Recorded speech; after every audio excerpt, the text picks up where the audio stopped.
Salut les amis, ça fait plaisir de vous retrouver aujourd'hui pour une nouvelle vidéo sur le thème de la van life. Et oui, 2 épisodes d'affilée, mais en fait on va faire la suite quelque part de la vidéo d'il y a 15 jours, dont le lien doit s'afficher quelque part là si tu ne l'as pas vu, où je te faisais part de ma réflexion sur la quasi-obligation finalement d'aller chercher le soleil, surtout en hiver, pour continuer d'être à peu près autonome en électricité quand ta seule source de production est un panneau solaire. On va faire aujourd'hui la suite de cette vidéo parce qu'en 15 jours, il s'est passé pas mal de choses dans ma tête, j'y ai beaucoup réfléchi et j'ai finalement opté pour un choix que je pensais absolument pas faire. Et c'est ça dont on va parler dans la vidéo aujourd'hui. Générique.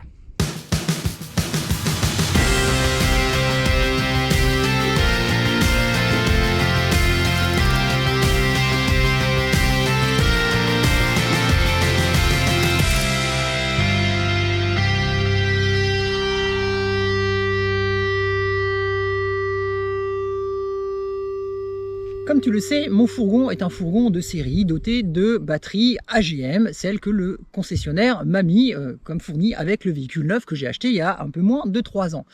Moi, j'ai rajouté dessus un panneau solaire et un contrôleur solaire, un panneau solaire de 355 watts. C'est en fait le plus gros machin que j'ai pu foutre sur le toit parce qu'il y a pas mal de lanterneaux, donc je suis un peu limité. Je pourrais éventuellement, en jouant au Tetris, rajouter peut-être 2 petits panneaux, mais ça rajouterait pas très grand chose.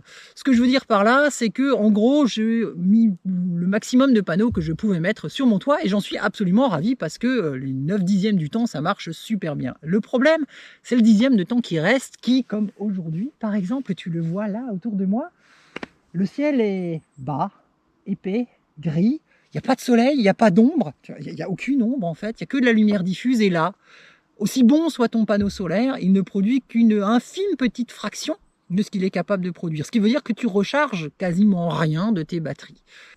Là, je suis en train de te montrer une capture d'écran de mon téléphone qui affiche le contrôleur solaire et sa production en temps réel. On voit que il produit très peu d'énergie, pourtant il est en mode bulk. Le mode bulk, c'est balance tout ce que tu as parce que les batteries ont faim. Pourtant, tout ce qu'il a, c'est que quelques dizaines de watts, ça va vraiment pas chercher loin. Et je peux te dire, c'est du Victron, c'est du contrôleur haut de gamme, MPPT, machin, il n'y a aucun problème. Dès qu'il y a le moindre stark de soleil, il est capable de le choper, mais là, en fait, il n'y a juste rien. On pourrait se dire, ouais, il suffit d'incliner le panneau pour aller mieux se mettre en face du soleil et sortir, du coup, au lieu de sortir 10%, tu vas sortir 80% de la puissance de ton panneau. Non. En fait, tu vas peut-être augmenter de 20 ou 30%, allez 40%, mais augmenter de 40% une production de 30 watts, ça fait que tu vas mettre, allez, mettons qu'on augmente de 50, tu mets 45 watts. Enfin, tu sors 45 watts, ça suffit toujours pas en fait, on est très loin du compte. Mon problème, c'est bien la production d'électricité. Et pour produire de l'électricité, il n'y a pas 1000 façons.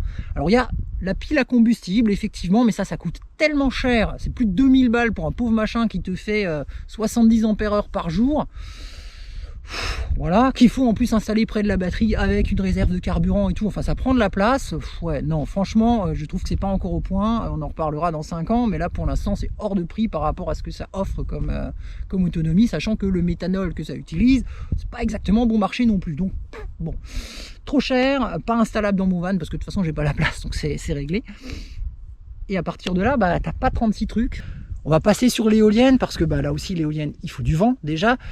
Et installer une éolienne sur un van, bon courage!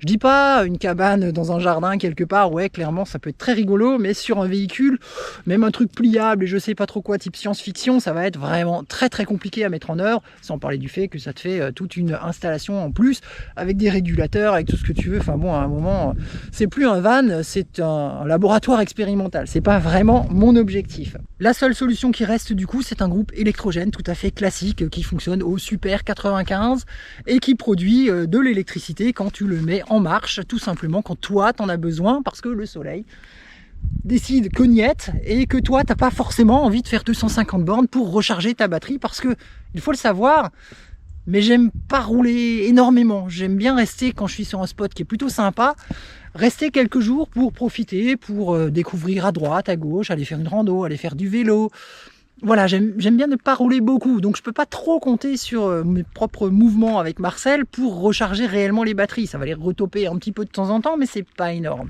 Le groupe électrogène que j'ai choisi, je vais te le montrer. D'ailleurs, on va l'allumer et on va le mettre en marche et recharger un peu les batteries de Marcel, parce que bah là, ça fait 3 jours d'affilée que le temps est comme ça.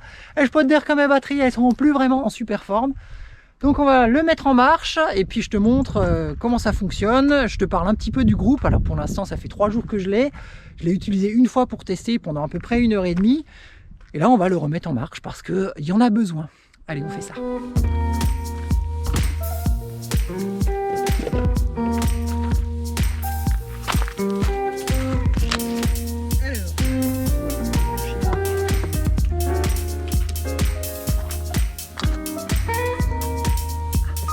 Prise d'air. Ça sent le pétrole. Allumage, starter.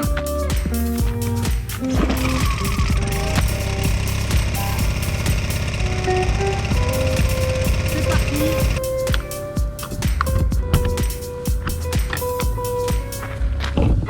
Et voilà, ça charge. Et on va laisser notre petit prout travailler parce que bah là il y en a pour un petit moment quand même. Et nous on va aller se mettre au chaud à l'intérieur. Ça fait du bien de revenir dans le van. Dehors il fait super froid, en plus c'est humide là, 8-9 degrés. Ouf, j'ai les doigts gelés. Je vais juste me taire 2 secondes pour que tu entendes, ou que tu n'entendes pas justement, le groupe. Il tourne à l'arrière du van et là on ne l'entend en fait quasiment pas, il est presque silencieux. En fait il ne dépasse vraiment pas le niveau sonore du frigo quand il se mettra en marche, quand il va se mettre en marche, parce que forcément il va se mettre en marche pendant que je tourne, il fait toujours ça. Mais c'est vraiment plus que supportable. Et surtout, bah, ça fait pas de vibration comme le moteur thermique du van qui lui, bah, c'est une plus grosse bestiole. T'as quand même un peu tout qui vibre et ça fait un gros vrombrissement qui est vraiment pas très agréable. Là, c'est beaucoup plus supportable. Moi, en tout cas, ça me dérange vraiment largement moins. Vaut mieux parce que voilà, maintenant je l'ai. Mais en tout cas, voilà, ça reste tout à fait gérable. On va maintenant parler du groupe et de ses caractéristiques, de pourquoi j'ai choisi celui-là, de pourquoi pas un autre, de comment je vais l'utiliser, et on terminera par une séance de réponse aux questions que vous m'avez posées, puisque je vous ai demandé de me poser les éventuelles questions que vous aviez à ce sujet sur Instagram. Donc ceux qui ne sont pas sur Instagram, eh ben, je vous recommande de m'y rejoindre parce que voilà, c'est un petit peu plus interactif et ça permet de discuter de ces choses un petit peu en avance de phase. Pour ce qui est des caractéristiques de Prout, mon groupe électrogène, c'est un Honda EU10i, ça c'est pour son petit nom technique, EU pour européen, donc voilà, 230 volts, 50 Hz, 10 pour 10, c'est le plus petit, il y a du 10, il y a du 20, et en fait 10 veut dire 1000, c'est 1000 watts en crête et 900 en continu. Et le I pour inverteur, donc c'est un groupe avec un onduleur qui te sort un courant sinus parfait, quoi, qui a été redressé électroniquement, bref, tout le tralala. Au niveau des caractéristiques elles-mêmes du groupe, on est sur un petit moteur avec un réservoir de 2,5 litres de super samplon 95 de préférence. Consommation, le réservoir tient à pleine charge environ 5 ou 6 heures, je crois. Donc on est sur une consommation relativement modérée quand même. Un aspect important de ce groupe-là, c'est le poids d'une part. Il n'est pas très lourd, il fait dans les 16 kg, 16-17 kg une fois que les réservoirs sont pleins. Donc ça reste de quelque chose de très manipulable, ce qui est quand même un aspect super important pour moi et qui était moins vrai sur les groupes moins chers. C'est là que je vais parler un petit peu du pourquoi j'ai choisi celui-là plutôt qu'un groupe à 350 € je crois pour le Inovtech, le groupe jaune là qu'on a déjà vu sur d'autres vidéos. Bien parce qu'il est plus léger, il consomme moins, il consomme 30% de moins, il fait moins de bruit, il est moins malodorant. Surtout une fois que tu l'as arrêté, ce qui est quand même important dans un van parce que tout communique, donc même si je le range dans la soute, ce qui sent dans la soute finit par sentir dans l'habitacle. Tu t'en rends d'ailleurs compte quand malheureusement après une sortie VTT t'as roulé dans une crotte de chien sans t'en rendre compte, tu ranges le vélo et au bout de 2 heures tu dis ça sent quand même bien la merde là-dedans. Bah oui, voilà, donc j'ai pas envie que ça se mette à sentir le super samplon ou l'huile ou ce genre de truc. Donc celui-là, je l'ai déjà vérifié par moi-même, ne sent vraiment presque rien une fois qu'il est froid. Ce qui est vraiment un super avantage. Et c'est du Honda, c'est du haut de gamme, c'est de la référence, c'est quelque chose dont on trouvera les pièces encore dans des années, qui est fait pour durer toute une vie. C'est du super matos. Allez, on passe aux questions-réponses. Question numéro 1 qui a rapport à mon premier choix qui était donc d'acheter une batterie supplémentaire rechargeable soit par mon panneau solaire, soit par des panneaux solaires supplémentaires pliables qui vendent un peu avec. Et la question c'est pourquoi pas cette batterie avec les panneaux solaires?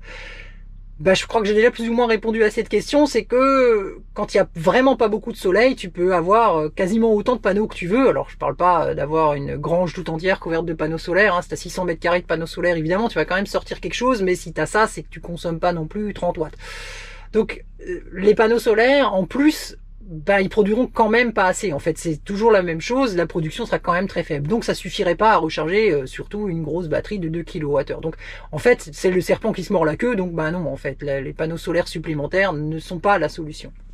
Deuxième question, les panneaux solaires photovoltaïques, c'est bien aussi. Alors je suis tout à fait d'accord avec toi, et c'est d'ailleurs précisément pour ça que j'en ai un sur le toit, mais comme tu l'as compris, quand il n'y a vraiment pas beaucoup de soleil, ton panneau photovoltaïque produit quasiment rien. Et du coup, si tu as quand même besoin d'électricité, il faut une autre source d'électricité, quelle qu'elle soit. Moi, j'ai choisi un groupe électrogène parce que c'est pilotable, transportable, ça se recharge facilement et ça se stocke facilement. Question suivante, est-ce un modèle inverteur et quelle est la puissance de sortie? Alors oui, c'est un modèle inverteur et la puissance de sortie est de 900 watts en continu et 1000 watts en crête. C'est le plus petit modèle. Après, on peut avoir des modèles plus gros qui seront donc plus imposants, un peu plus cher mais pas beaucoup, qui font 2000 watts et je crois que ça doit même monter à plus. Question suivante, dans quelle période de l'année tu vas utiliser ton groupe pour recharger les batteries? Eh bien ça j'en ai parlé un petit peu, ça va être principalement quand le soleil se met à vraiment manquer, donc on peut dire que ça va être en hiver, automne, hiver, peut-être début printemps. Là jusqu'ici je m'en suis sorti, là ça a commencé vraiment à déconner au début novembre. Je pense que ça va déconner jusque fin février par là, donc ça ferait novembre à février selon où je suis, évidemment la latitude, hein. On est bien d'accord que si tu es dans le sud de l'Espagne à Gibraltar, je pense que tu n'en as pas besoin du tout. Question suivante, alors ça c'est une question pas évidente à répondre, différence de prix, encombrement, facilité de recharge de l'EcoFlow, donc la batterie solaire que j'avais envisagé d'acheter, versus le groupe. C'est très difficile de répondre à ça parce qu'en fait ce sont deux choses qui sont complètement différentes. La batterie ne fait que stocker de l'énergie qu'il faut mettre par un autre moyen. Donc en fait, quelque part, si tu es vraiment au milieu de nulle part, soit il te faut des gros panneaux solaires avec du soleil, soit il te faut un groupe électrogène, soit il te faut une prise. Alors que le groupe électrogène convertit une énergie, certes fossile, mais facile à se procurer, hein. Il suffit d'aller à la pompe, en 5 secondes tu as fait le plein, et tu produis de l'électricité à partir de ça. Donc c'est vraiment plutôt deux utilisations distinctes. En fait, l'un n'est pas incompatible avec l'autre, en réalité. Donc difficile à répondre. Question suivante, pourquoi ne pas envisager une aire de camping-car pour un branchement au secteur pour 10 € pour 24 heures, par exemple, avec une place et la recharge en eau en prime? T'as tout à fait raison, sauf que des places de camping-car avec de l'électricité, il n'y en a pas tant que ça, il n'y en a pas partout, donc ça conditionne vachement le parcours que tu peux faire. Alors si du coup, moi je suis quelque part où il n'y en a pas et je suis obligé de rouler 50 bornes ou 60 bornes pour aller me foutre pendant une journée sur le secteur et puis après je reviens, je trouve ça un peu idiot et ça crée une dépendance du coup à un service externe, alors qu'avec le groupe, la seule dépendance que je vais avoir, c'est les stations-service qui, elles, sont quand même disponibles partout. Question suivante sur le bruit, est-ce que ça attire pas les curieux et la Guardia Civile, donc située en Espagne? Et ben ça j'en sais rien, pour l'instant j'ai pas vraiment eu d'expérience à ce sujet-là. Niveau bruit, bon à 20 ou 30 mètres en fait tu ne l'entends pas, hein, c'est ce que je disais tout à l'heure, donc faut déjà quand même être pas très loin. Si t'es dans un endroit où t'es pas supposé être garé, clairement je le mettrai pas en marche, ça c'est évident, mais déjà moi personnellement je ne me gare que sur des parkings, fût-ce des parkings de type départ de randonnée dans la forêt, mais je me mets jamais dans des endroits où j'ai pas le droit d'aller avec mon véhicule, donc j'ai pas le sentiment que d'avoir un petit moteur qui tourne à côté pour recharger mon truc soit vraiment hyper mon Dieu quelle horreur, qu'est-ce que vous êtes en train de faire. Bon, éventuellement on en reparlera dans 6 mois quand la saison du groupe sera passée et que j'aurai peut-être eu des expériences ou peut-être pas, mais là pour l'instant c'est un petit peu prématuré. Je pense pas que ça pose de gros problèmes, mais voilà, à confirmer par la pratique. Et voilà, on a fait le tour des questions-réponses. Encore une fois, ces questions ont été posées sur Instagram dans une story. Donc si tu veux toi aussi pouvoir de temps en temps interagir, je t'invite à me rejoindre sur Instagram. Le lien est dans la description. C'est donc du coup tout pour moi aujourd'hui pour ce sujet. Éventuellement, on fera une troisième vidéo sur le bilan de cette utilisation du groupe électrogène. Et peut-être qu'à terme, j'augmenterai la capacité de mon parc de batterie. Mais ça, ce sera dans un second temps, une fois que j'aurai un petit peu trouvé mes marques avec ce groupe électrogène pour recharger quand vraiment j'ai plus d'eau autre solution. Moi en tout cas, je me sens soulagé d'un poids parce que maintenant j'ai cette possibilité, ce filet de sécurité qui me permet de recharger les batteries quoi qu'il arrive quand j'en ai vraiment besoin. Ce qui est quand même un sacré poids mental en moins, et ça, c'est pas rien. Allez, sur ce, moi je te dis à très bientôt pour une nouvelle vidéo. Promis, un de ces jours, on va quand même se faire la revisite du van avec mes petits trucs et astuces pour améliorer la vie au quotidien. Mais voilà, je trouvais que c'était important de faire un retour à chaud sur le sujet du soleil parce qu'on est en plein dedans, c'est l'hiver, on est en plein dans ces questionnements-là. Et voilà, c'est aussi ça la van life, c'est des imprévus et il faut savoir rebondir et faire des choix. Et je trouvais ça intéressant de partager tout ça avec toi. Allez, à très bientôt pour une nouvelle vidéo. Ciao!